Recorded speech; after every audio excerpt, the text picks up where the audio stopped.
a great understanding. I gotta to listen. be slow to anger is to not let people get up under your skin. You see? Y'all don't let people get up under my skin in my life. I sure ain't about to let nobody get up under my skin on social media, on Facebook, on YouTube, though you got wrathful people in all of these arenas that come on and try to stir you up. When you're slow to anger, that shows the level of understanding. That's something we all need to practice on. Exactly. I need the to way of the practice that, slothful man is a hedge of thorns, but the way of the righteous is made plain. The way of the slothful man is a hedge of thorns. The slothful man is a lazy man, a sluggard man. So he ain't going to find his way. But the righteous man, he going to find his way because he'll go and get a dang old a saw, a weed eater, and he going to weed whack all them thorns out of his way, and he going to have a straight path. A wise man make a glad father, but a foolish man despiseth his mother. A wise man makes his father glad because he heeds his instruction, but a foolish man despises his mother because he will not obey instruction, and his life will end up being something that brings shame and reproach to her. And as I said, by ways and actions, you become a despiser of a mother that loves you. You don't be despiser with your words. You despise her by not doing what she instructed you to do. Many of our brothers have become despisers of their mothers, going back to throw dirt in their face about being an Israelite heritage. Dirt in their face. You know what I'm saying? Yeah. Folly, foolishness is joy to him that is tested. I never did it like that. Like, as far as going to my mom and trying to explain it, all of these things that I was led to know and understand about how we are Israel and we're not like we were actually forced to become Christians. The way that I came across to my mom's though was not in a judgmental type of way. I never told her, that she needs to stop this and this and this and that. It was basically I was explaining what I'm doing, what I found for myself, and that the Father never desired for certain things. Did it stop? Did he end the video? Oh man, he did. Okay, well anyway, as I was listening to him, this is Elder Dimitri's Understanding Parables of Wisdom Part 6. And I think I caught all of them, but I might have missed one or two. Hopefully not, but it'd be good to go back and rewatch them again. It's just, man, it's not enough time in the world to do everything that is on my spirit to do. It's like, bro, like, how is this humanly possible? Like, man, I gotta try to earn income in that time. Like, bro, it's just so much to read, so much to study, so much to research, so much to talk about, because there's so much within me. And then the time that it takes to create the videos and export them and then upload them. Oh man, I love doing it, but it's just so much. It's a lot. It's like I literally have no time to waste, to just blow off and not be absorbing information or doing something with the seeds that were planted and the fruit that's being produced. It's like, as I've gotten this wisdom and knowledge and soaked it in and allowed it to change my life, now there's fruit produced, and I have to labor to get that fruit, like, to gather and put it out there for the people.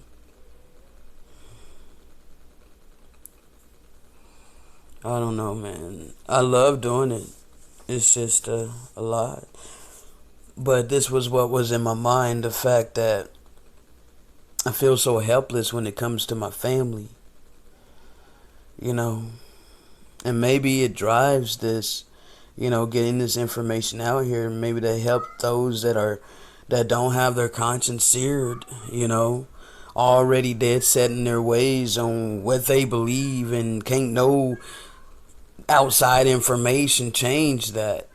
It's like, bro, outside information is needed for you to understand that you are under a strong delusion. Outside information is needed so that you can understand that you have been deceived and brainwashed all of your life. If you continually reject outside information, you're throwing up walls to it. The spirit of truth can never get to you. Therefore, you are set apart as stubble because you're so rebellious against the spirit of truth. And I feel sorry for you. I'm not coming in a judgmental type of way. It's just like, man, if you cannot reason that, number one, it is a fact that your enemy compiled the Bible. Okay? It is a fact that Gentiles compiled the Bible. It is a fact that Gentiles raped, robbed, murdered, stole the original people's documents and compiled the Holy Bible once they had it translated. Okay? With the Pharisees and the Sadducees, Edomites, working with the Gentiles to corrupt our records and then compile the so-called Holy Bible. They are the ones who labeled it the Holy Bible. The Holy Bible that's full of hoes.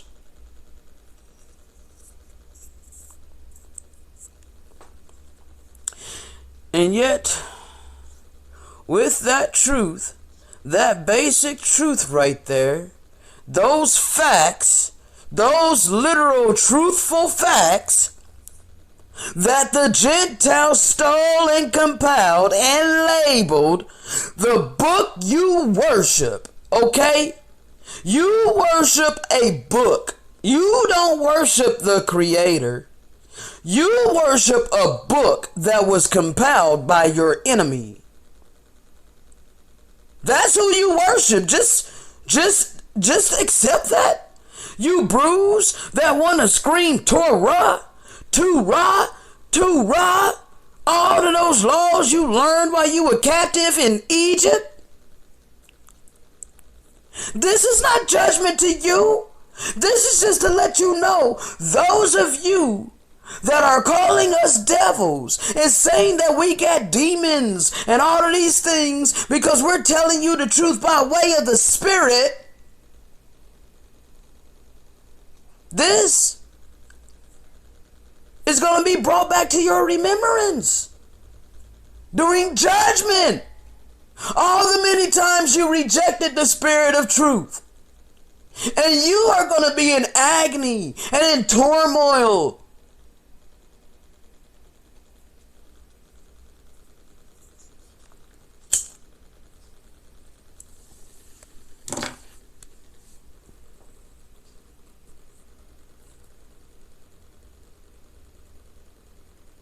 The Messiah told you in that book that he sent the Spirit of truth and that there is no lie in the truth.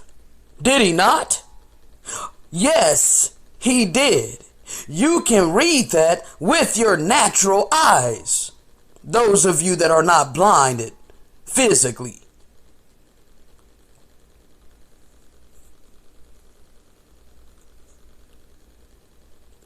He told you that you need not any man teach you.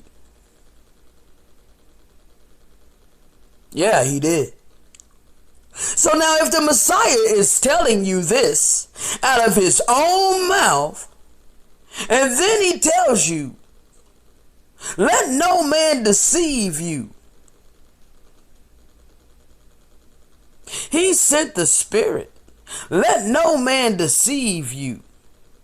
But you putting all your trust and faith inside of a book that was labeled the Holy Bible and then beat into you precepts of men.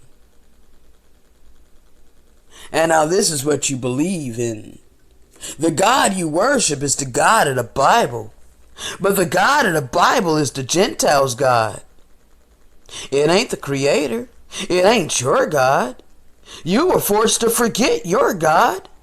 And all throughout that so-called Holy Bible, the Most High Power, the Creator, your God, your power is speaking to you, but you ain't got the ears to hear because you're hearkening to the words of men, under the precepts of men. Those that taught you these things, those that taught you these precepts, you go all the way back to the beginning. Well, Adam and Eve sinned, so now we got to take the coats of innocent animals. And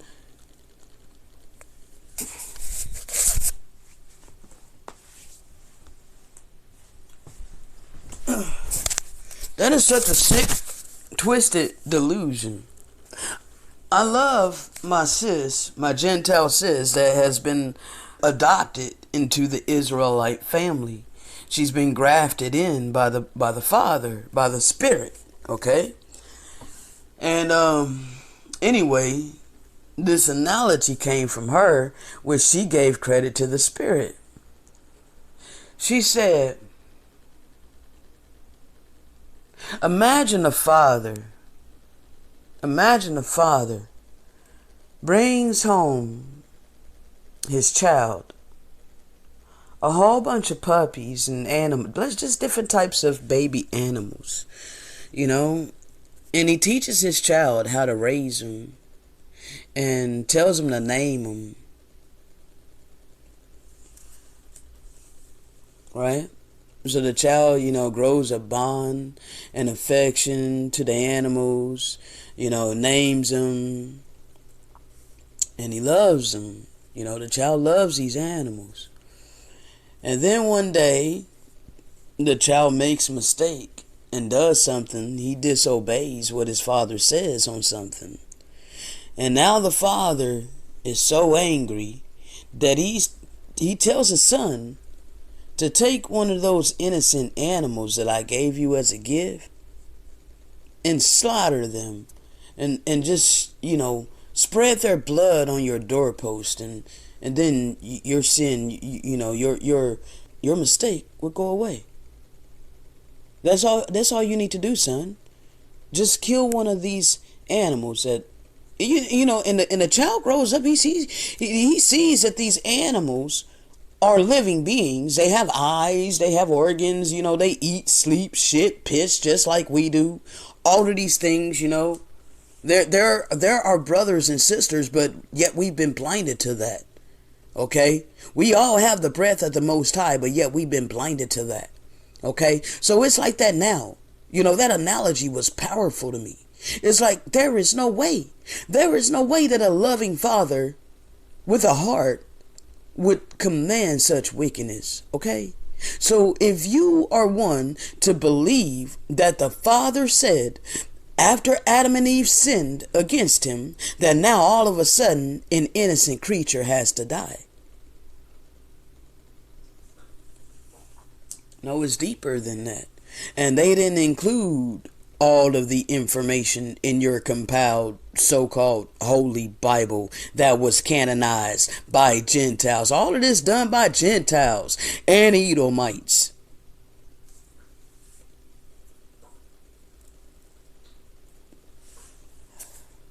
But this is what you want to put your trust and faith in.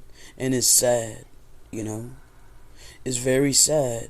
And I try not to let it frustrate me,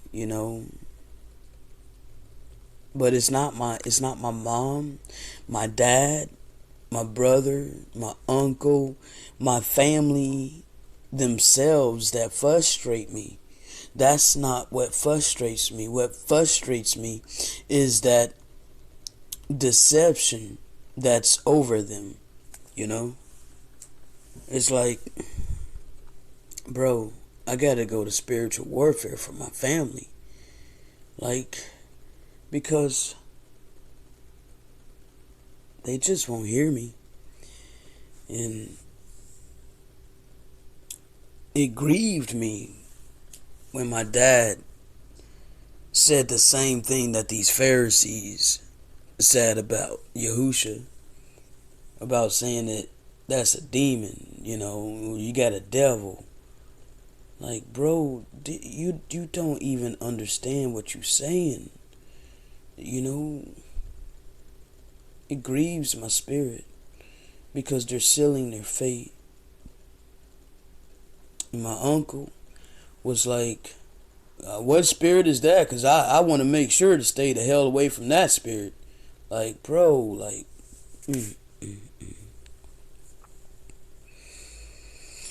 oh my goodness. Just don't know.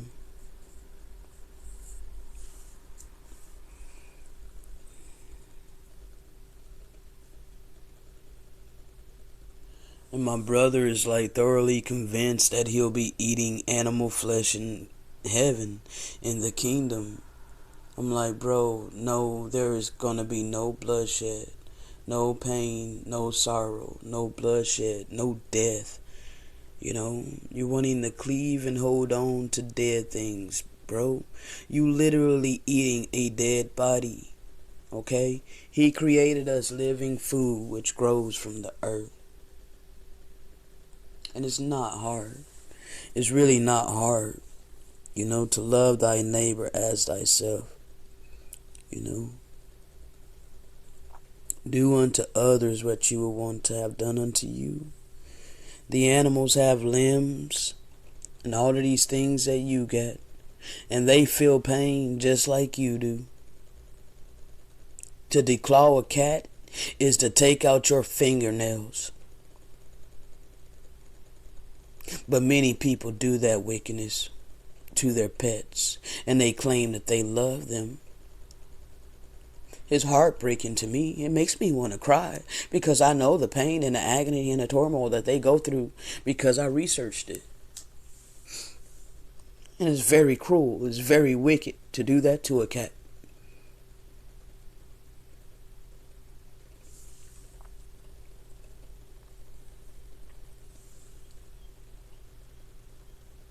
If you treat them right, they will never claw you like that. Now, Tiger, every now and then he'll get riled up, but he's not in his own mind. Sometimes when he's out there, out in the world, there's many spirits that's out there. Now the spirits, they can enter into the animals, but they can't stay in them. Like especially a good animal, they're not going to stay in a good animal that's always receiving love.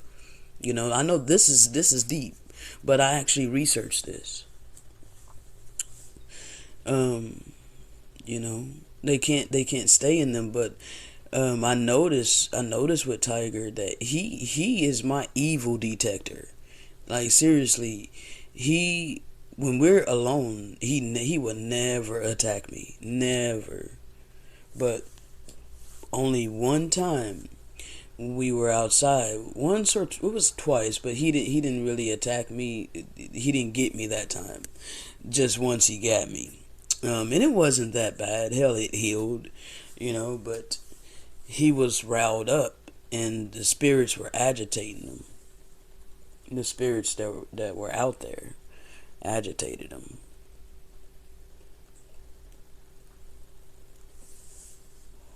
This was right in the hallway. These people. There's certain people that Tiger really doesn't like, and it's because they're evil. They're wholly wicked, and Tiger knows it.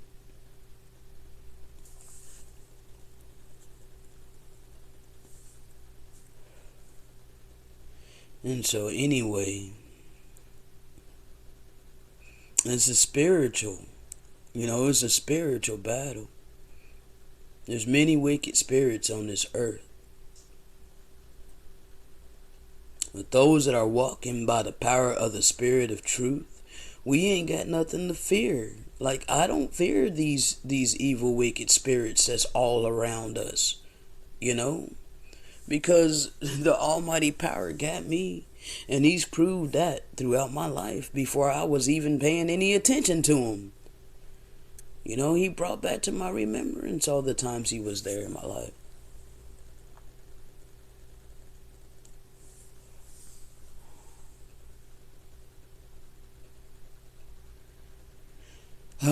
Time is running out, people. Time is running out.